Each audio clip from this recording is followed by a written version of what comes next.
The story begins with an introduction to a great magician, the head of a magical tower. His name is Cassel Francois. He is 23 years old, and he asks a girl named Lillian to call him Appa. But the girl does not want to do this. The boy was engaged to her older sister, Amelia Berchio. The young man had entered into a marriage contract with her sister and was soon to become not Lillian's Appa, but her brother-in-law. So that is what she will call him. The magician assured her that they were almost family. So he agreed to call her his younger sister, because that's what she would soon be. But he wanted her to call him Appa, which would bring them even closer together. The girl didn't want to talk about it anymore. She understood that Francois was trying to get closer to her, but for some reason, the poor girl found him strange and, at times, very unpleasant and repulsive. The young man was one of those who played the role of a madman in the main story. He lost his mind due to congenital insanity. But what was most frightening was that he was the one who pushed Lillian, the heroine of the second story, to commit suicide. A month ago, when her temperature rose, very strange thoughts ran through her head. The servants and her older sister, who never left the sick girl's bedside, watched over her constantly. The girl felt very ill. Scenes from a novel she had recently read kept running through her mind. They were scary and quite gloomy. The book was called The Reverse Harem by Rebecca Marcion. The plot began with the male protagonists going on a journey to win the heart of the female protagonist, who was the protagonist of the work. But she never trusted anyone with her heart. The girl was picked up by a man in military uniform. He was also her brother-in-law. The young man asked the girl why she was breaking the palace rules, as she had been told many times not to run. His name was Leopold Valtrachen. He was the main character and one of the strongest warriors in the novel.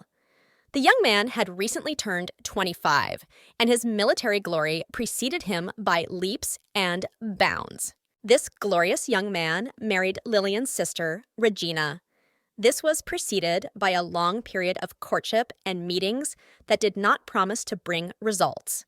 But in the end, the beauty gave in and agreed to marry her beloved. Marius von Kemmelhoff was the one who always enjoyed spending time with Lillian.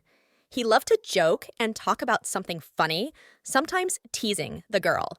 The boy himself was the last main character. Marius was married to Lillian's older sister, Alice. In the main story, he played the role of a tyrannical emperor who was obsessed with power. His enemies feared his ferocity on the battlefield, and he often won by his mere presence. But the young man changed completely when he had the opportunity to spend time with his wife's younger sister. Much time had passed since he arrived in the empire. Since then, he had become part of the family. Now the youngest son-in-law was trying to win the approval of the youngest sister by showing his devotion and kindness. But the girl knew about his madness and obsession. But her brother, Edgar, was always ready to defend her. He treated all his brothers-in-law as equals and did not consider himself inferior to them. He wanted to be with the famous heroes and help them. Edgar was Marius's 7-year-old brother. The boy liked Lillian with her jokes. However, the girl did not pay any attention to him. She still hoped that the story would return to its original course. Meanwhile, the main character was busy with her own affairs. Even in the original story, she never tried to change the course of events, but she was very sensitive to everything that was happening around her. As it happened, the girl witnessed the death of the main character. It happened on a ship on which the protagonist was traveling and where celebrations were taking place. That was where they met. The plot of the book revolves around the protagonist's journey from her hometown of Traversa to the Empire in search of revenge. There, a completely unexpected phenomenon and event await her. The girl becomes the object of love for the main characters of the story, whom she meets in the capital. They look at her with admiration and try in every way to draw attention to themselves. The young men try to use all their abilities to win the affection and approval of the young beauty. However, she manipulates them, which leads to conflict and military confrontation. More and more parties become involved in the conflict, and as a result, completely innocent people suffer. Lillian's family also perishes in the flames of war. Alice dies on the battlefield, and Traversa loses the war once and for all. Lillian herself was captured and taken as a prisoner to the Emperor's palace. Until she learned about the main plot, she was just an ordinary 6-year-old girl. It was frightening that the story of the poor girl who became a prisoner ended at the age of 15. Now she couldn't remember her past life.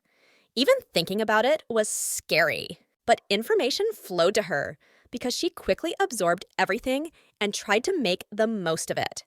Sometimes it felt like energy or lightning or something similar was running through her body. The girl wondered if she had been reborn or if she had simply inhabited the body of a girl. She needed to prepare herself to change the situation so that she could return to the timeline that preceded her death. Lillian remembered how she was given chocolate. It was difficult to find it in her homeland, so the girl was grateful for the treat, and the heroine liked to spoil the little ones. The children were grateful for this. The woman asked the girl what she dreamed of. She replied that her cherished dream was to live peacefully with her sisters. The heroine assured her that it was a wonderful dream, and that it would definitely come true. That same night, this kind and sincere girl fell overboard. Everyone around her thought she was dead. The sailors and seamen on the ship insisted that she simply could not have survived in the sea amid the waves. The original story thus ended before it even began. Everyone around was confused and unable to conduct a proper investigation. Lily found it hard to believe that this could have really happened. It remained a mystery to the girl what story could be told when the main character had died, and the plot simply could not develop further. She did not know that this was not the end and that there was more to come. Lillian and her sisters were sitting at the table. The youngest was breathing heavily. One of the sisters wondered why she was breathing so heavily and if something terrible had happened to her. They suspected that she had a terrible secret. But the blonde assured them that the youngest just didn't want to eat bell peppers. When she said that one should listen to one's elders, she really meant it. The girl emphasized that it was necessary for growth. The maid brought the dish and said that the young lady had to eat almost everything in order to grow up to be a tall and beautiful girl. She didn't mind, but some foods caused her deep aversion. Amelia was the youngest of her older sisters. At first glance, the girl seemed gloomy and serious.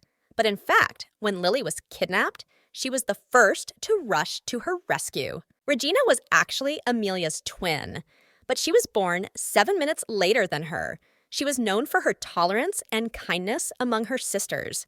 She was also a very good cook and was always ready to help. Alice was the most beloved sister. She was kind, caring, and elegant. In other words, she was the most incredible person in the world.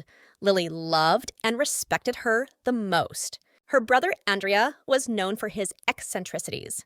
Once, without explanation, he left his sisters and went to live in a village. That is why he did not live with them, and Lillian missed him very much and wanted to see him. The girl did not like the fact that she was the only one who knew the original story. However, she couldn't share this with anyone. Her sisters didn't understand her feelings, so she couldn't do anything about it.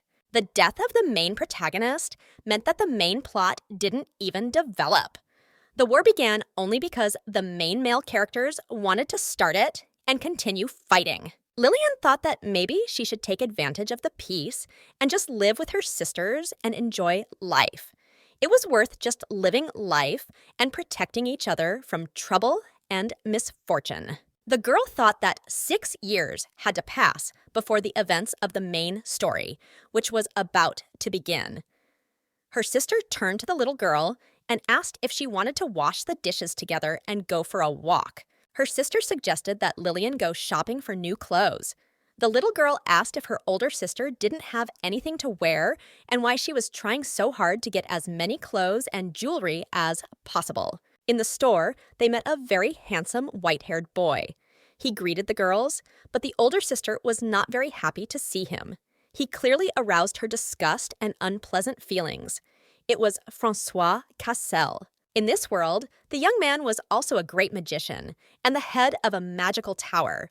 In the original story, he took on the role of the main madman and did all sorts of crazy and indecent things in his own name. At one time, Francois locked the protagonist in the tower and turned her into a mere servant. So now his appearance caused the girl to feel horror and negative emotions. He did not pay attention to the little girl's change of mood. The girl understood that her sister did not want to see this boy. It was necessary to take her away from this place because the meeting could end very badly. There is no need to try to speed up the events of the original novel. Each of the main characters had a certain side to their character or personality that disturbed those around them. The emperor, for example, was infatuated with a beautiful girl whom he simply dreamed about day and night. Commander Leopold, a powerful military leader, bowed down before the beauty and admitted defeat, something he had not done in a long time. The affection of the beautiful girl was the main driving force behind his actions. But Francois, unlike his colleagues, was not captivated by the girl's beauty or anything like that. He was truly insane, and it was like a time bomb. Every encounter with him was a mystery. The sister suddenly spoke to the young man and asked him what he could tell her in response to a letter about ancient magic and its connection to the outside world. But the boy replied that it was not that simple. Her sister told Lillian not to trust the guest too much, as he was most likely here out of curiosity. He wanted to see the extraordinary abilities of the local population. Only the native Trovantians possessed them. Although the magicians of the continent had begun to actively study them, they could not fully explain the reasons for this phenomenon. Trovantia decided to pursue a policy of isolation from other countries. It became impossible to observe and study the magic of the Trovans. Therefore, any mention or information about the magical abilities of this strange people was highly valued by magicians and was worth a lot. Lillian thought about this and could not understand how she had managed to break through the Coast Guard line. The girl decided that if anyone threatened her sister, she would quickly grab the stranger with her teeth. Her sister calmed her down. She suddenly asked the young man how old he thought the girl was. He replied that she was about 7 years old. The girl replied that she had been born very early, prematurely. The girl also told him that she had suffered greatly from an illness that could have had very negative consequences for her. The guest asked if they wanted him to heal the girl. The older sister agreed. She said that she had read a report about the use of potions combined with magical powers, which were a blessing from the supreme god and a unique mana. Lillian understood that the main reason for Francois' arrival was the older sister's request to heal her sister from her illness. The girl wanted to talk to her sister alone, so she called her outside. She thought about how she should not allow this to happen. Meanwhile, the older sister did not understand the hints and asked the waiter to bring the girl some juice. Lillian tried to get her attention. She tried to say that nothing good would come of their contact with the magician Francois. It would be of no use to the girls. In fact, it was very dangerous for both of them. There was no turning back now. She had to act. The older girl said that the younger one often caused problems, and this time was no exception. What did her sister want to achieve? This question kept bothering the older girl, but suddenly she shifted her attention to the young man. He was sitting opposite the girl and watching her intently. The young man's gaze was very unpleasant, although there was nothing bad in it, but for some reason his interest was unsettling and unwelcome. In the evening, they planned to talk about it. The girl said that she really didn't like this boy. He was very unpleasant. The blonde said that his help was very valuable in their case. She also added that it took a lot of effort to bring the young man here and prevent him from being arrested by the police at the border.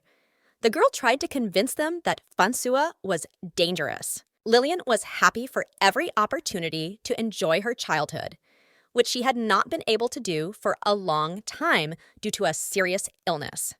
Sitting at home was very unpleasant, and the girl felt depressed because of it. The girl really wanted to visit the playground. Her friends would be there, and she wanted to talk and have fun with them. Finally, her wish was granted, and Lillian happily swung on the swing. But the main reason why the girl wanted to go to the playground was to prevent her sisters from meeting the main character of the story. Now Lillian was busy trying to swing as high as possible. Lillian wanted someone to push her from behind, but her sister was busy embroidering. Suddenly, someone pushed the swing hard, and the girl rose high. Behind her stood a blonde stranger, trying to smile. The girl was having fun with the stranger. She felt very good and was having a lot of fun. She would never have been able to swing so high on her own. The little girl had already forgotten all about her sister and her troubles and had given up her suspicions. Suddenly, she began to feel that she was falling quickly to the ground. Fortunately, a dark-haired young man of strong build was nearby, who came to the girl's aid and managed to catch her before she hit the ground. The boy held her tightly and looked at her closely. His eyes were kind, but for some reason, the girl felt that she should not let this stranger come into contact with her sister, although she was already running towards them. The stranger put the frightened Lillian down on the ground. Her sister and the stranger who had been pushing the girl were already running towards them. Everyone was frightened by what had happened. The little sister was very scared for Lillian. The little girl said that in an instant, her hands went limp and she lost her grip on the swing. The young man with white hair asked if the girl was hurt. If she was, he would feel guilty and never forgive himself. The tall, dark-haired boy's name was Marius. He was convinced that it was thanks to his efforts that Lillian wasn't hurt and didn't hit her head on the ground. Leo wasn't really to blame for anything. Meanwhile, the girl thought about the irony of life. She had tried to keep the main characters away from her sisters, but the opposite had happened. Francois had been talking to the older girl for a long time, and now they were going to meet the others. But suddenly, the older girl yelled at Leo. She asked how he dared to play with a little girl like that and push her so high. Usually a good girl, she was now very angry and upset. Marius's reaction was also dangerous. He could turn into a real beast at any moment and attack the defenseless girls. It could have been that his future bride could have suffered at his hands. When Marius tried to intervene, his sister said that his irresponsible friend could have caused a very serious and irreparable tragedy that would have left a mark for life. Lillian asked him to stop. Marcus bowed low and asked for forgiveness for his mistake. He had tried to fix the situation when he was playing with the little girl, but now he felt like a fool. Lillian was shocked. In the original novel, he had always been reserved and serious. Now the boy didn't know what to do with himself. Lillian did not expect him to start making excuses to the natives of Traversia. The girl asked her sister to calm down and not yell at the young man. After all, he was a powerful emperor and had a great influence on the lives of the people around him. So now it was enough to simply thank him for saving them. The dark-haired man's name was Leopold, and he was indeed very powerful. In the original novel, he was called a master swordsman who had trained his body to the point of complete control through long hours of practice. The young man became a military leader who led the troops under his command to complete victory. Lillian felt no fear of him. She should be grateful to him for saving her and helping her. Unexpectedly for everyone present, Marcus asked him to be his guide and escort through Traversia.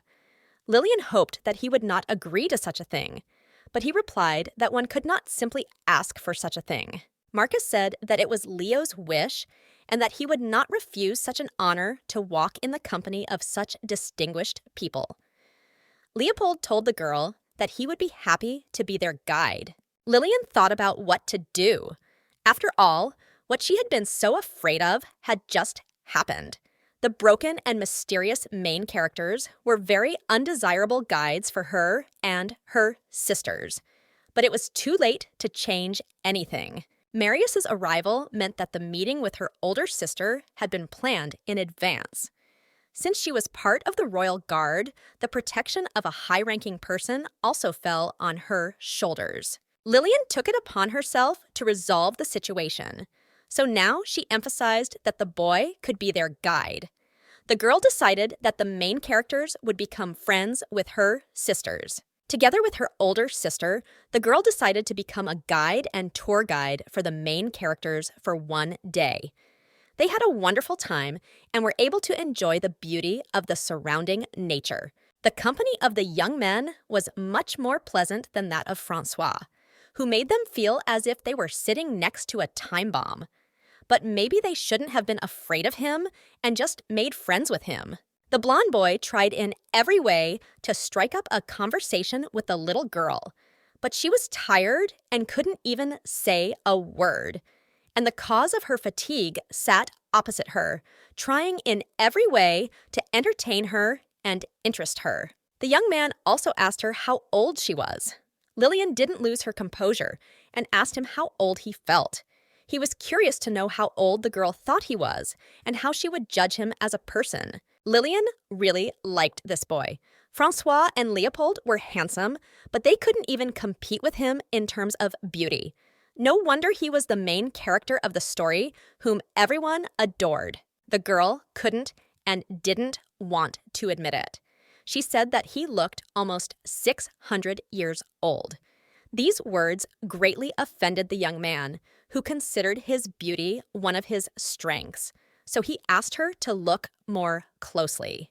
The young man replied that in return, she could talk to him informally. For an ordinary girl, this was a real stroke of luck, but he also emphasized that if she didn't change her mind, it wouldn't be a disaster for him. The girl said that Mr. Leo was much better than Marius.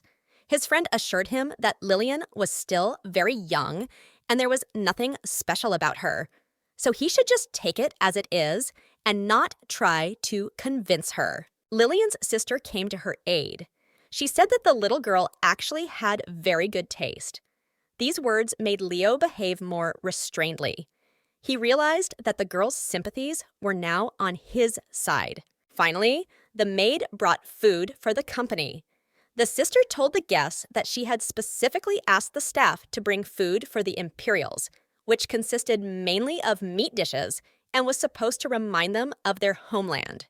But the meal and pleasant conversation were interrupted by the appearance of Francois. He asked why no one had invited him to join the conversation, and Leo asked why he had come at such an inopportune moment and was now trying to impose his company on them. Francois also asked why his companions had arrived in Trouvancia so early. After all, they were expected much later. He himself had been brought here by business and a desire to learn something new. The boys replied that they had arrived a few days earlier because they wanted to see the local sights. And the lovely local girls were simply showing them the city and taking them to interesting places in Trouvancia. His sister noticed that Lillian had turned very pale. She was actually very afraid of Francois Cassel. His madness could awaken at any moment and bring great harm to her family and loved ones. The plot of the main novel was that he not only captured the main character, but also forced Lillian to help her, making the girl his new captive as well. They were together. Moreover, when the girls refused to eat, Francois deliberately poisoned the girl who was supposed to look after his captive. He gave her the antidote in small doses, specifically to control her. The antidote was only enough for half a day, provided that she ate normally. Rebecca forced herself to eat even when she didn't want to, and it made her feel sick, but she forced herself. The sister greeted Francois and then asked how he knew her younger sister. He asked if that meant she was her older sister. The young man asked if that meant they were twins or very similar. The girl asked how the young man knew about Lillian. He replied that they had made a contract and agreement for the sake of his sister. Amelia agreed to certain conditions in order to improve the little girl's health. They would not talk anymore so as not to reveal the details of their conversation. The girl realized that she would find out more from her sister herself. Lillian knew about the upcoming interrogations and conversations on an unwanted topic. Meanwhile, the young man asked the older sister her name. She introduced herself as Regina and promised that they should get to know each other better so that he could learn more about her sister. He agreed with her. He said that it was worth asking Amelia about everything because she was under the protection of the sisters, and the girl, meanwhile, was planning to make a deal with her on her own without their knowledge. Perhaps she would pay for it. Evening came, and the girl and her sister returned home with their companions. Lillian slept on Leo's shoulders as he carried her. Her sister chattered happily and talked with the young men. Fortunately, Francois did not go with them. Finally, Regina said that she had brought her new friends to their destination. They were going to go their separate ways. She would not invite them to her house, as there were only girls there. Leopold was sad that it was time to say goodbye. He asked if he could come back in the future to spend more time with her and see her in a less formal setting. Meanwhile, the girl was arguing with Marcus. He was teasing her, trying not to really get into a fight with her, but Lillian was serious about him. She didn't want to be a child and look silly compared to him. The little girl burst into tears, thus ruining Regina's farewell to Leopold. Meanwhile, Marcus asked the girl to be quiet and forgive him for his foolishness, ignoring his teasing and remarks. After saying goodbye, Leo asked his friend why he had provoked the girl's tantrum. Marius replied that it was thanks to his efforts that his friend had arranged the next meeting with the girl, Lillian's sister. It was clear that Leopold had fallen in love with the girl at first sight. He couldn't help himself because it was the first time he had met a girl he liked. No one had ever seen him like this before, not even his knights. His friend convinced the enamored young man that it was actually the will of the gods that he had the opportunity to meet Regina. After all, it was not for nothing that they had come to that playground. He agreed with Marius. Marius understood that the authorities of Trovancia were very unhappy that two high-ranking men had arrived in their city unaccompanied and unguarded. The aristocrats and the ruling elite were clearly nervous, but they did not know everything about who the guests of the capital were. Leopold was considered the best swordsman, and his companion had ascended the throne as a result of a bloody purge of all his opponents. The abilities of these men allowed them to do without an escort. For these men, there was no dangerous situation within the city limits, but almost no one knew anything about this. Their secret remained between them. Lost in thought, they did not notice how they had lost their way. It would have been worth finding someone who could help them find their way through the city, but they decided to wander around on their own and try to figure things out. Marius noted with surprise that it seemed as if the standard of living around him was much higher than he had imagined, and than he had been told by the ruler's aides and advisors. The guests came to the conclusion that if hostilities against Trovancia began right now, the empire could suffer heavy losses from the enemy. In addition, most of the population had magical abilities. Marius did not want to destroy such a country. The people lived prosperously, crafts and everything related to them were developing. The inhabitants enjoyed the beautiful climate and the gifts of nature and lived happily. The ruler considered establishing relations by peaceful diplomatic means instead of military action. However, the likelihood of this was quite low. Traversa knew that it could become a colony. Just before his departure, the ruler learned from one of his confidants that it would be better to simply kidnap Berkio's child. This would give them a significant advantage in the future conflict. This is what Marius remembered when he saw the girl at the gambling den. She matched the description given to him by the aristocrats and his entourage before the journey. Berkio's father had his third daughter late in life. Leopold was curious as to why Andrea Berkio had moved to the countryside and why his daughters were alone without an escort or security.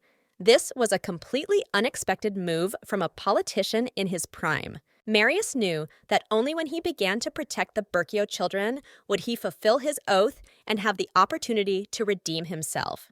He was convinced that from now on, the sisters would be safe. Meanwhile, the sisters were arguing at home. Regina asked her younger sister how she could have made a deal about Lily without even consulting her sisters. She believed that Francois should have helped them with the problem. Regina agreed with what she had heard about Francois Cassel, but their sister was not a guinea pig that the supreme magician would feed drugs to and try to treat blindly. However, the girl replied that she had carefully studied everything described on the paper, which outlined the course of the research and testing. Their cries were loud and disturbed Lillian's sleep. The girl began to blame herself for the quarrel.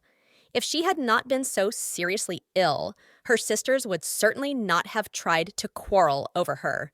The older sister had to intervene in the quarrel between the younger ones. Sister Alice was the strongest and most powerful girl. The twin sisters had to agree with her and obey her will. Alice's intervention was the most expected and desired for Lillian. In the morning, her sister woke her up. She said that they had to go to a certain place. A young man would be working there with her. So now Lillian had to wash up and get ready to leave as soon as possible. The older sister heard the younger one's request to leave her alone and let her sleep a little longer. But there was no time to waste. So Lily was not destined to sleep longer and rest. The girl would not wait for her little sister to wake up. At breakfast, she asked where she and her sister were going. She told her about the handsome man they had recently met. Now they had to meet him and discuss the little girl's treatment. Lilan said she felt very ill and would try to rest today to feel better. Her older sister let her know that she couldn't fool her and that she would not allow her to avoid the meeting. A few hours later, they finally met with the supreme magician. He offered the little girl a magic potion to drink. It didn't look or taste very pleasant, but it was necessary for her recovery. The girl didn't really want to do it. The potion bubbled and shimmered in all shades of purple. Lillian couldn't understand what effect it would have or what the consequences would be for her. She said that she did not want to go to this meeting at all. If it weren't for her older sister, who would not take no for an answer, she would not be here. She did not trust the magician, who did not inspire confidence. The girl also had serious doubts that she would feel better after drinking this strange potion, but her older sister insisted. She firmly believed in the miraculous power of this concoction. The girl also tried to convince the girl that any medicine that has a positive effect on the body and its functions will be unpleasant and unpalatable. Amelia was convinced of this. Amelia was a distinguished magician of Travanzia and had every opportunity to study the extraordinary abilities of the inhabitants, using the knowledge she gained for the benefit of all those who were not lucky enough to become magicians and sorcerers. The girl often invited her younger sister to help her study the properties of various drinks and extracts. So Lillian learned to distinguish the elements that make up potions and medicines. Now she could easily determine that this drink contained some of Francois's magical abilities. Meanwhile, the young man promised to buy anything the little girl wanted, and it would be better to do it all at once. The girl took one quick sip and almost threw up everything she had in her stomach. Her older sister told her to gather her strength and drink the contents of the glass. Lillian obeyed. Francois watched the girls closely as they competed to see who could make the other give up the treatment. In the end, the younger girl yelled at Amelia, saying that she simply hated her. She refused to continue. The little girl continued to scream and rage about why she had to come to this place and drink this nonsense. Emily tried to calm her down and asked her to forgive her. After all, she wanted what was best for her. Liliana said she would never forgive her sister. But a piece of strawberry cake quickly stopped the tantrum and piqued the girl's interest. Francois brought the sweets himself. He leaned toward the girl and suggested they make up. He said he hoped she would feel better after tasting the cake. The girl certainly did not expect this from a magician. On top of that, he was very handsome. But she decided not to let herself be bribed. He certainly couldn't bribe her with a sweet cake and his good looks. Lily's pride wouldn't allow it. But the magician had a backup plan. He conjured up a squirrel out of sunlight. The squirrel began juggling acorns, which delighted the girl. Then Cassell asked Lily again if she wanted to make up. The girl enjoyed the cake, while the magician explained why the drink was so bitter and unpleasant. He praised Lillian for not being afraid to drink it and for trusting Amelia and Francois. He told the eldest sister that if the girl really felt ill, they should give her the antidote and let her rest. The dose of magic in this potion was very high, so there could be side effects. Amelia asked how long the magician planned to stay in their town, to which he replied, he was here on business, so he couldn't stay long, but he promised to visit his new ward once a week. The sorcerer looked closely at the girl and asked if she wanted to hear his most secret desire at the moment. She nodded, and Francois said that he wanted her to grow up to be a great woman. Finally, she and her sister arrived home. But the little girl still couldn't forget the expression on the magician's face. He had watched her very closely. But over time, these memories began to fade, leaving nothing behind. When she entered Regina's room, Regina asked her to come in and close the door. She was choosing a dress. This had never happened before, so Lillian was very surprised. The girl replied that both dresses looked very nice. Amelia entered the room. She asked her sister where she was going. She replied that she had been asked out on a date. But this time, she was getting ready differently than usual. Regina loved romance and love affairs. Many men gave her very expensive gifts, trying to win her heart and attract her attention. Now the girl had met someone who was unlike any of her previous suitors. Finally, Amelia chose a dress for her sister that would surely win the heart of the mysterious stranger. And now Regina couldn't stand it anymore. She said she was going on a date with Leopold, whom she had met the day before. Lillian was upset to hear this. Since the beginning of the war between the Empire and Traversa, Alice and Valtraken had become commanders of their nation's armies.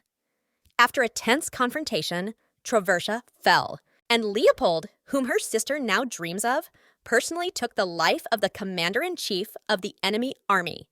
Perhaps if Regina and Leo become friends, Alice's life will no longer be in danger. The girl became agitated. She couldn't stand it and said that if this stranger was Leopold, she would do everything in her power to support her sister. The girls realized that she shouldn't be so worried. Amelia reminded her to take the medicine that Lily had promised to give to the witch. Moreover, the little girl's temperature had risen, as Francois had reported earlier. But everything turned out differently than planned. That night, her older sister, Regina, carried the poor little girl on her back. Despite taking the medicine and other preparations, the girl's condition only worsened. Finally, she said that she was glad they had met. She didn't want such a promising encounter to end in uncertainty. Lillian was very hurt that despite all her efforts, she was only getting sicker.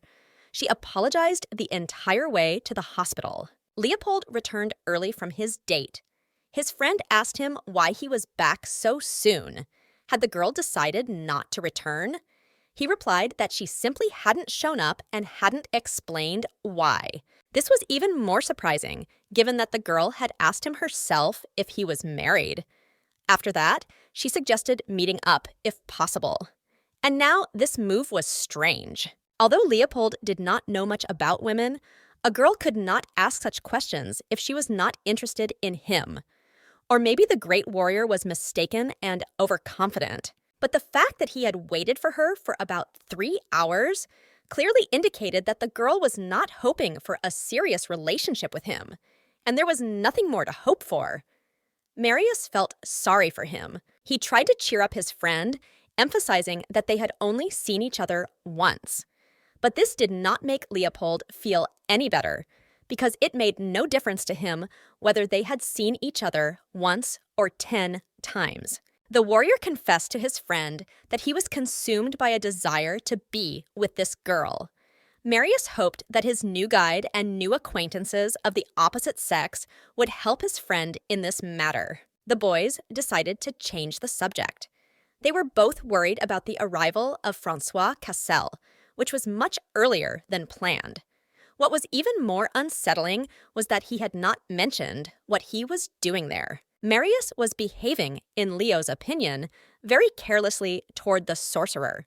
The ruler replied that the magician had probably been brought here on some personal business or to investigate the abilities of the locals. Leo actually guessed the real reason for the visit. However, he couldn't say so now. The sound of knocking on the door distracted them from their conversation. Marius was not surprised. It seemed that he was waiting for someone, and the guest had arrived. Alice Berkio was standing at the door. She said that she was responsible for ensuring the safety of guests during their stay in Traversa. The girl turned out to be extremely beautiful. Marius liked her immediately. Her voice and appearance were much softer than what he had heard about her. The girl was not a man in a dress, as many people around him had said, including his advisors. The ruler asked if Alice was Regina's sister. They met while walking around the city and spent a long time exploring it and enjoying the scenery. Leo also had business with her. The young man hinted ambiguously that his friend was supposed to have a date with Regina, but for unknown reasons, she did not show up. The soldier was clearly tense, because in his opinion, this was rushing things. The three of them continued their conversation in the carriage as they made their way to the hotel with their luggage. Meanwhile, Marius thought about how the Berkio family had once been the most popular political family in the country. The Berkios had raised and educated a whole galaxy of outstanding politicians and public figures in Trovancia. At the same time, every member of the family, regardless of gender or age, was recruited into the army in the event of military aggression by an enemy. Marius thought that sending a powerful bodyguard like Alice was a sign of complete and utter openness on the part of the city. For some reason, this amused and pleased the young man. He clearly liked the girl. The ruler asked how things were in Lillian. His sister replied that the little girl had had a high fever for several days, so Regina had been with her in the hospital the whole time, never leaving her sister's bedside. Marius was delighted. He immediately saw how his friend's face had changed. It clearly occurred to him that he had been wrong to be angry with the girl. After all, she simply hadn't been able to come to see him on purpose. Just in case, Leopold asked if it was all true. The girl replied that she had been holding on after the treatment session, but then she gave up. Her temperature rose, and Regina had to stay with her. Alice asked to change the subject. Marius said that he really liked their city. It was much more beautiful and interesting than what he had heard about it from his advisors and merchants. And the girls here were very beautiful. Suddenly, the ruler said that he was now beginning to doubt whether he had made the right decision to enter into a marriage solely for political reasons. Alice's beauty made him doubt the correctness of his choice. The girl asked if the rumors were true that Marius had decided to use the pledge of his soul, a powerful magic that would punish anyone who broke the agreement with the other side in order to secure the agreement with Traversia. He replied that he had probably acted too hastily. In his opinion, strengthening the alliance with a family connection would be much more important now. And it was her he was counting on now, because only she could help him. Alice felt awkward. She asked what kind of girl her new friend wanted. The girl asked if there were any particular advantages in matching one candidate or another. The ruler said he preferred a complex personality. He would like her to belong to a prestigious family that had made a significant contribution to the life of the city. In addition, she must be intelligent and think in the same way as the ruler himself. The girl did not dare to take the conversation with this young man seriously. She felt that he was being playful and frivolous. Alice also knew about his rise to power and reign following the death of his brothers. She was even more frightened by the feeling that as soon as she lost her attention, he would immediately pounce on her and tear her apart. There was something animalistic in the ruler's nature. And at that very moment, the young man said that Alsha was a suitable candidate. For some reason, it seemed to her from the very beginning that the guest had certain plans for her. But she did not lose her composure. The girl asked what exactly the ruler could offer in return for her attempts to start a family. She also added that she was not as simple as the emperor might have thought at the time. Her family had taken care to ensure that none of the representatives of the neighboring ruling elite could put pressure on their daughters. Meanwhile, Regina and Amelia were arguing in the hospital. The older sister asked why she had trusted the sorcerer and entrusted him with her younger sister's treatment. The younger sister replied that it was just a process of adaptation and that everything would be fine. Lillian often heard their arguments, but Regina returned to her post. Lily saw how her sister cried over her. She felt sorry for the girl who took the blame for everything that had happened on herself and Amelia. Precisely because Lillian believed that her sisters would reconcile when she recovered, she began to take her treatment more seriously. She ate more hospital food and took all her medication. Lillian began to believe that the main story would not begin because the main character, Rebecca, had died at sea. So now the girl was curious to know who the main characters would form alliances with and marry. The emperor had started a war to win the heart of his beloved. It turned out that if the girl could make him fall in love with her, the bloody conflict could be avoided and thousands of lives saved. And if Lylan failed, she hoped that the young man would find a suitable partner and his hatred and cruelty would not find an outlet in real life. The only one she wanted to help was Leopold. Lillian wanted him to succeed with her sister. He was rough, but he had a pure and kind heart. Leopold was experiencing feelings that were more typical of a teenager, and he couldn't figure them out on his own. The girl thought about talking to the Emperor's guard in person to arrange a future meeting with her sister. It had to look like a coincidence and something unexpected. Lost in thought, she did not notice the Emperor and his companion coming towards her. She was delighted that it was so easy to meet the main characters. The young men were also delighted and began to ask her how she was feeling. Meanwhile, Regina was resting at home, and her twin sister was getting ready to go back in search of Lillian. The girl wouldn't leave the girls alone, and they both started to get upset with her and complain about her bad temper. Alice calmed her sisters down and advised them to get some rest. She would take care of finding her missing sister herself. The girls started talking about how Alice should rest, since they had been sitting over Lily until then. Amelia agreed. She said she was just about to go to the library to find the necessary records about a certain magical potion.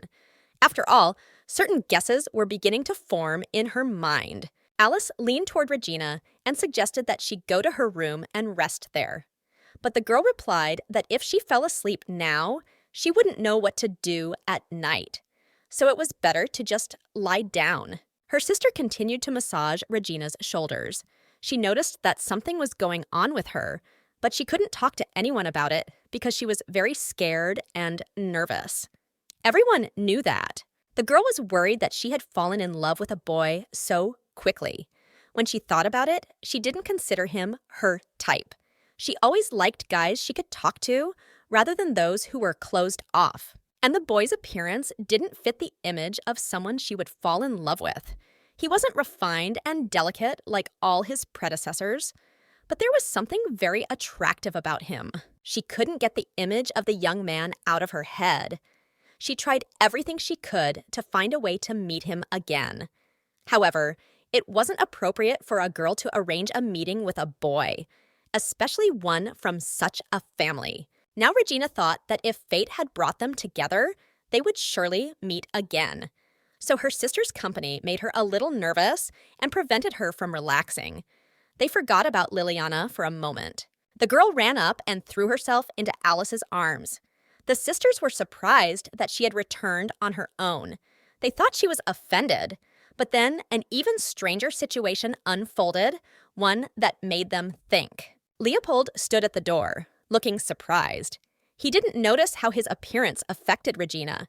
She immediately realized that she was in her pajamas. Her hair was uncombed and unstyled, so she quickly disappeared. Lillian said that the men were her friends, and they were very hungry, and her house was the closest. So now they would welcome the guests and give them all the necessary honors. That was why she had brought them to the house. The emperor himself followed his friend into the house. He smiled. The young man assured him that Miss Alice was very beautiful and pretty, and that it was impossible to catch her by surprise. The girls guessed what was going on. Lily was delighted. She believed that the girls would now be matched with their main characters.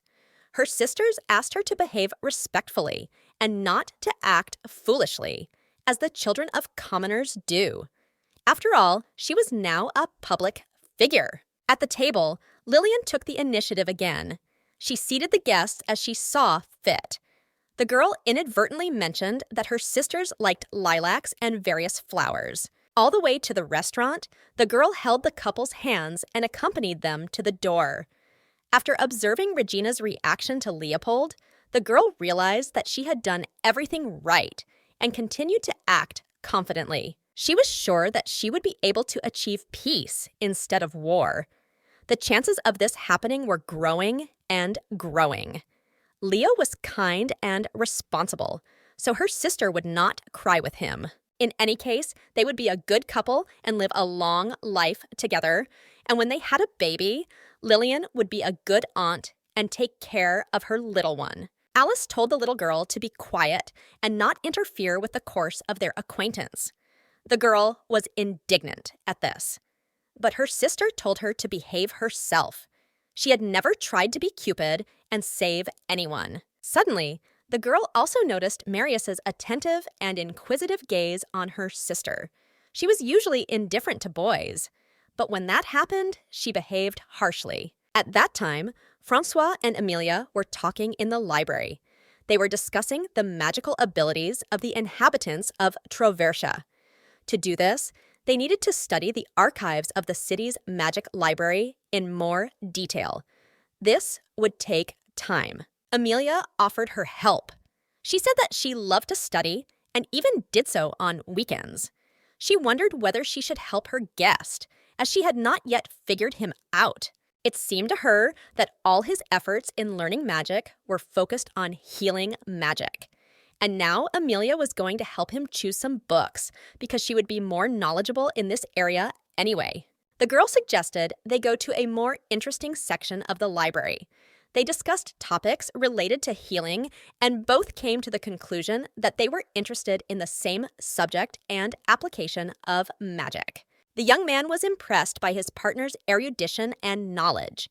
She replied that the book he was holding and planning to read pointed to the direction of future study and practice of healing the soul and body. Both of them really enjoyed talking about what they liked. They both felt something wonderful inside when they talked about things that interested them both and that they could do what they loved. The girl asked if he needed her help at all. He replied that her help was invaluable. In general, she also helped him by allowing him to borrow more than 8 books from the library. Foreigners were restricted by Trevanian law in this regard. This answer greatly upset the girl, and she said that she had important things to do right now. The wizard realized that he had said too much. He took the girl by the hand and asked why she was so upset. At the same time, he suggested they go to a restaurant.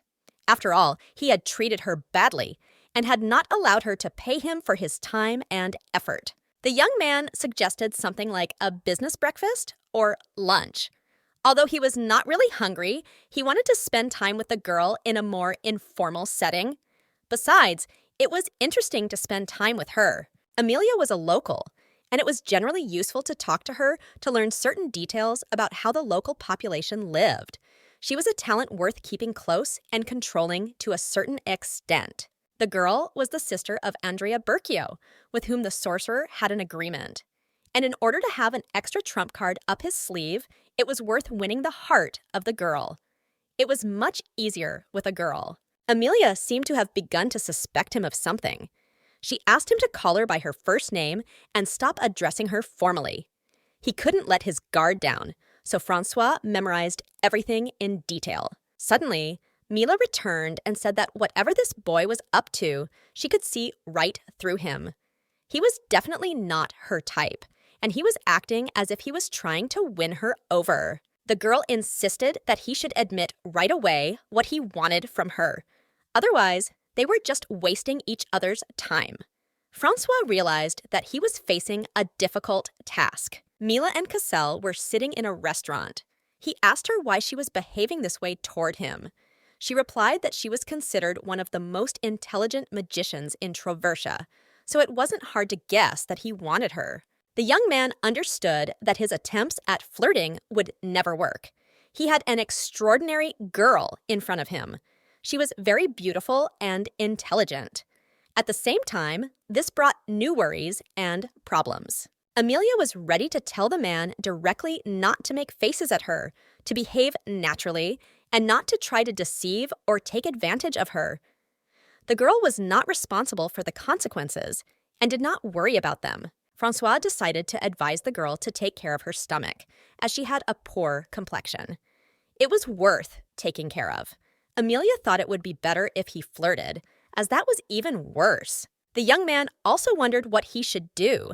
After all, if the girl heard anything else bad about herself, she might even hit him. Francois decided that he should stop playing the good guy. Marius asked the girl if she wanted to be his Cupid. She wondered why he was bringing this up now. The little girl couldn't understand what was going on around her. The reaction of these two was strange. The atmosphere around them was very tense. Perhaps there was something she didn't know. The boy tried to shower her with gifts and pleasant surprises. Alice watched all this in silence. Lily asked if the young man had enough money to treat her. He called the waiter and asked if the servants could bring everything on the menu. The girl was surprised and curious. There were many desserts. Marius asked if the girl was satisfied now. He tried in every way to stand out among everyone in the group. Although she did not want to admit it, she now considered him the best in the whole house. In the end, due to Alice's protest, they had to give up the entire menu at this establishment. However, the desserts were now brought to her, so the girl enjoyed all the sweet treats that had been prepared for the young lady. It was also nice to see that Regina and Leopold had hit it off. They were getting closer and starting to look at each other. The young man tried to help the girl in every way possible and took care of her. Suddenly, Leopold said that the girl was very small for her age. His youngest brother was the same age, but he seemed much bigger and taller than the girl. Alice remarked to the girl that she should eat vegetables too. Marius came to the poor girl's aid. He speared some vegetables with his fork and ate them. Today, he was trying to help Lillian. Lily said she was going to the bathroom. Her sister told her to thank him for the sweets first, but the girl didn't want to talk to anyone right now, so as not to say anything unnecessary and disturb the fragile peace. The girl did not really want to get close to the emperor. Instead, it seemed that he himself was completely focused on doing just that. After all, he tried in every way to please the girl, to take her side, and to win her consent. Marius and Alice remained at the table. He began to say that he was actually very happy to meet them all and enjoy spending time at the table and eating all kinds of food. Alice found it hard to believe. The girl decided to get down to business. She asked what the emperor had decided to offer her. He was not going to engage in idle talk, so he got straight to the point. His proposal was that Marius was ready to help fix the little lady Berkio's health problems. Alice was surprised that the guest was so aware of the little girl's condition. This was even more surprising because few people knew about Lillian's health problems. Given the situation, it was worth considering that the poor girl would not live long if she was not protected from everyone who paid attention to her. Meanwhile, the girl was planning how to get to the circus. Usually, her sisters did not allow her to visit crowded places, but they allowed her to stay in the kindergarten so that she could socialize with other children. This was all because her sisters didn't want her to catch any diseases from people around her or get sick with a virus. Alice was especially against it. Marius came to the girl's aid. He said that his uncle would be happy to help her. The girl asked them to go there right after they finished eating. Her sisters were shocked by this turn of events. Today, Marius was the girl's hero. He had secured a trip to the circus for her, and now she was pulling Alice by the hand, afraid that her sisters might change their minds and not take her to the circus. So Lily hurried them along. The girl did not listen to her older sister, who said that they would end up at the circus anyway, even if they walked very slowly, but Lillian wasn't going to waste any time. She was ready to just fly there. Lillian ignored her sister's cries. She wasn't going to stop, but wanted to get to the circus as quickly as possible to see the fire show and then share her impressions with her friends. That was the main problem. The girl did not listen to Alice, who was trying to grab her younger sister because a horse-drawn carriage was already rushing towards her. A collision was about to happen, and the coachman did not have time to stop. Now the girl found herself in a strange dimension.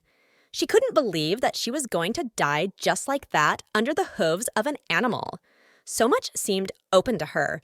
Her experience was supposed to expand and satisfy her. But suddenly, she began to feel that she was not hurt. After the collision with the carriage, she should have had broken bones and dislocated joints. Lilan woke up in the arms of Alice, who had protected her. People began to gather around the girls. They couldn't believe that the famous Berkio family was now lying injured before them. Someone started calling for a doctor, shouting for help, and looking for some kind of transport to take them away. Marius grabbed Alice and tried to rouse her. The girl was actually unconscious. Her sister, Regina, was primarily concerned about her younger sister's life. Leopold was with her. The girl was in great pain from the realization that she was the cause of her older sister's suffering. Alice was very strong physically. Lillian couldn't hold back her tears and begged her sister to come to her senses. Alice stood up abruptly and sat down on the ground. She did not let go of the frightened girl. Lily thought that now they would start scolding and yelling at her. However, this did not happen. Instead, Alice asked her questions. But she did not get any answers because the little girl started screaming loudly and crying, begging for help. The girls couldn't hold back their tears, each for her own reasons. The little girl didn't think she would cause such pain. Alice calmed down first. She reassured the little girl and asked her not to cry because everything was fine now. No one was hurt. She was infinitely glad that Lillian was alive and unharmed. Finally, the little girl fell asleep as soon as she got home. The circus had to be postponed. Marius put the little girl to bed and quietly closed the door. Alice asked the boy to take care of the girl while she took care of herself. The young man did as she asked, but soon began to flirt with the girl again. He asked her how she felt about the small scratch, which did not spoil her appearance, but rather added to Alice's attractiveness. But the girl was tired of it. She asked if this was not just a simple political marriage between two interested parties. It looked very attractive and was of interest to both sides. Alice was left alone. She knew that marriage was definitely not what she wanted. All her life, the girl had tried to achieve perfection in what she did and what she considered her calling. Early on, she began to think about the future and career opportunities. If everything continued as it was, her affairs would be quite good, and she would already have her first successes. But the only thing special to Alice was Lillian. Only her well-being interested the girl more than her own, and that of her sisters. They were already old enough to stand up for themselves, protect themselves, or ask their brother for help. So she told her boyfriend that what worried her most at the moment was Lillian's condition. Therefore, the contract should begin with a clause regarding Lillian herself and constant assistance to her. This was Alice's only condition. The young man realized that he had not attacked the right person. Her eyes were truly the eyes of a fighter, and there was definitely no point in joking with her. He promised that he would do everything in his power to ensure the little girl's safety. Leopold descended the stairs. He tried to calm himself with the thought that Alice was closer to the girl. If he had been in such an advantageous position, he would have taken advantage of it. But now was not the time to think about that. The young man saw Regina sitting silently. She looked quite gloomy. The girl said that she felt very tired and helpless. Leo tried to calm her down, but she asked him to listen. The girl was worried that she had never been able to help her younger sister. Whenever she turned away or got distracted, someone close to her suffered. Today, it was Lily. She was also worried that her carelessness had caused Alice to suffer. It was also very risky and bad for their entire clan. Leo said that he had a similar situation at work.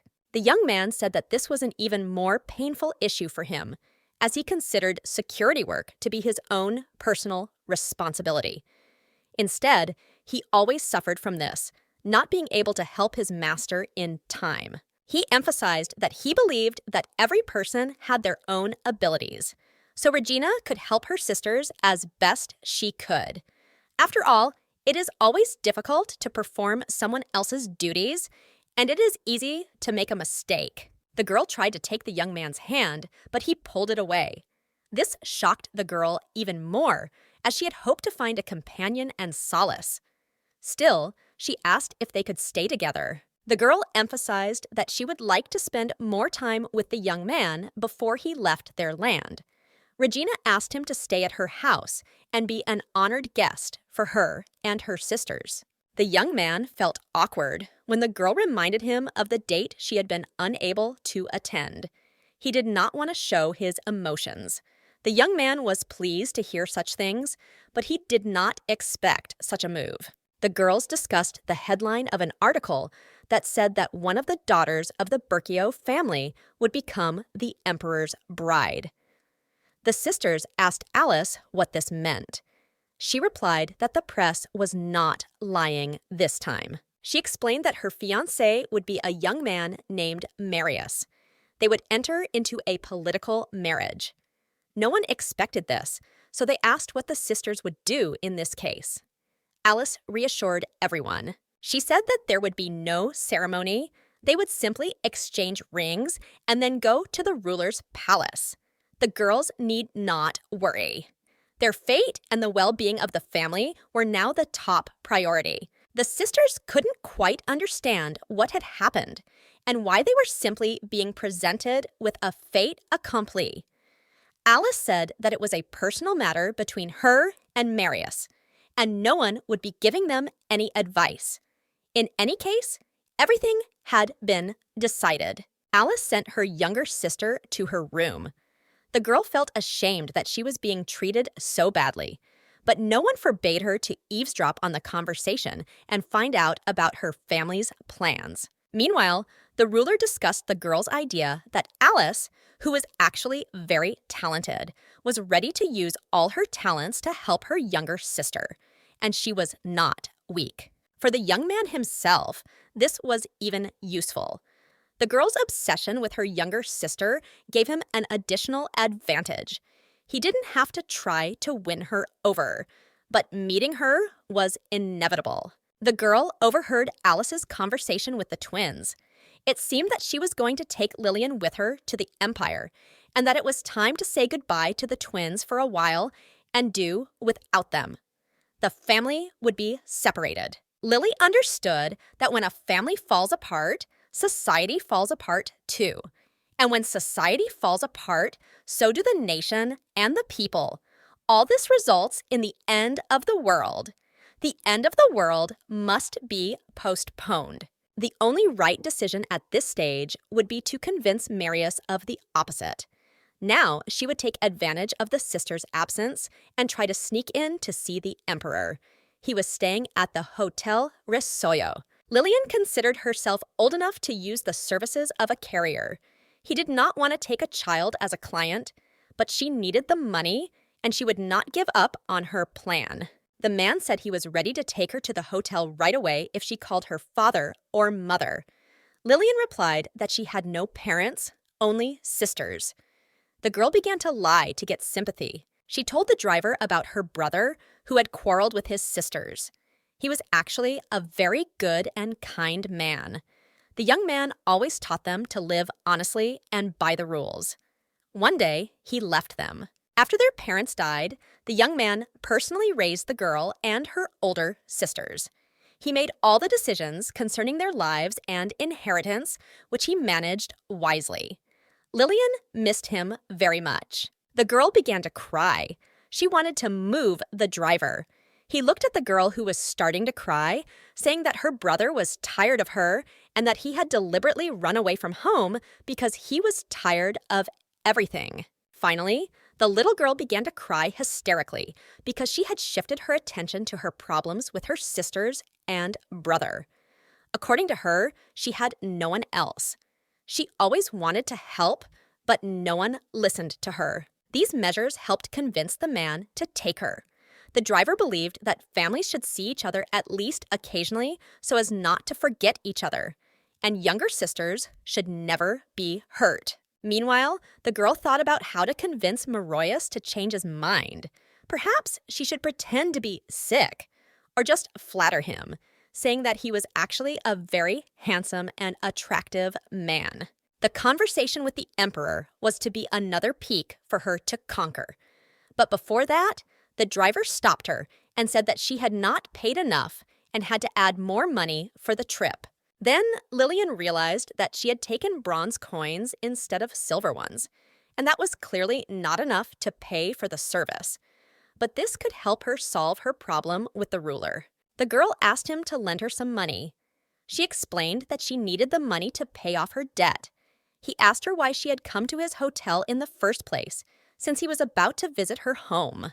The girl called him Apo so that he would finally shut up and give her time to collect her thoughts. It really worked on him. But the young man's expression only angered her now. She couldn't be distracted from her plan or back down. The driver interrupted their conversation. He reminded them that one of them had to pay back a debt. The emperor paid very quickly. The man was delighted with the generous payment and decided that his involvement ended there. The ferryman realized that he had been paid with a gold coin. He promised to come back next time as soon as he was called, but the girl was very ashamed of her behavior. The future now depended on this conversation. Lillian was surprised how the emperor managed to pay with a single coin. He understood that she was so surprised, so he replied that he had actually given her a gold coin, and he had a lot of such coins. Lillian looked at him in confusion. She remembered the words that a gold coin could replace 100 silver coins. The girl couldn't believe that this boy was so rich. They continued their conversation inside the restaurant. The girl was interested in when Alice and her fiancé were going to get married. She said that she was actually against it and would try to convince her sisters. The young man did not take her words seriously. He said that he would cry because she had hurt his feelings. The girl said that she did not feel sorry for him at all. She wanted no one to touch her older sister. Marius asked why she disliked him so much. She replied that Alice was much better than the young man who was to become her husband. The poor girl did not know about the marriage contract between the bride and groom. The emperor replied that he was not only handsome, but also a very rich man and an influential monarch who possessed many important resources that affected the life of the continent and its states. The girl was surprised to hear this. She wondered if everyone became so arrogant when they ascended the throne. But he could not compare to the strong Leopold, a distinguished military leader. Marius asked the girl where her sisters were, since she could not have come to this place on her own. The ruler and his assistant were very surprised when they heard her answer.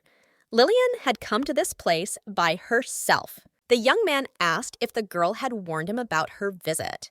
Lillian felt embarrassed that she had lied about going to play in the yard near her house. They would be looking for her. Lillian said that in such nervous moments, she always clung to her toy rabbit, which she called Cookie. But the prince couldn't bring himself to ask Cookie for help. He felt uncomfortable. After all, he was breaking the rules. The emperor ordered his assistant to send a letter to the Berkio family, informing them that his younger sister was staying at the Hotel Rousseau. Meanwhile, chaos broke out at the sister's house. Everyone was calling for Lily. The girls were exhausted. They searched everywhere and tried to call out to their younger sister. Terrible thoughts filled their minds. The twins began to panic and get angry at the culprit. Alice was the most nervous. She was the first to think that the little girl could have been kidnapped. After all, it was the perfect time for it. And if there was no news of her sister within 3 hours, it would be worth reporting her missing. Amelia suggested turning to the magician for help. After all, he could track her down and tell them her exact location. Someone knocked loudly and insistently on the door. The girls fell silent. They rushed to open the door, hoping it was Lillian. But if it had been their younger sister, she would have just opened the door instead of knocking. Whoever was behind the door surprised and confused them greatly. Regina remembered with horror that she was supposed to go on a date with Leopold. She almost fainted when she realized how late it was. She had been so busy that she had completely forgotten about it and asked the young man to forgive her. Regina, meanwhile, said she was going to Francois for help. Only he could now shed light on the situation. The young man was also preparing to go and look for her himself. But there was no need. A messenger from the emperor appeared at the door. He reported that Lady Lillian was now in the hotel with His Majesty the Emperor and that her life was not in danger. So the sisters could rest assured. Alice and Regina drove to the hotel. Alice wondered why she had gone there and why she had chosen today of all days. It was worth asking her carefully what she was thinking and what she was planning. At the hotel, Alice was accompanied by Regina and her partner. They went up to the floor where His Imperial Highness was staying. The girls just wanted to get the girl out of there as quickly as possible and go home. In the hall, the guests noticed a girl arguing with the emperor. He was trying to convince her that she had to go to her sister's house. But the girl said that they would kill her if she did. Lillian screamed loudly and said that the young man did not understand her at all.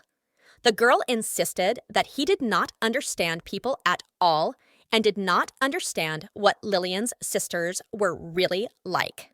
They would punish her severely. Alice understood that now was not the time to miss the opportunity to talk calmly with her younger sister. The girl should not be afraid and shut herself away after this. Her older sister tried to concentrate. Alice couldn't help herself and started crying.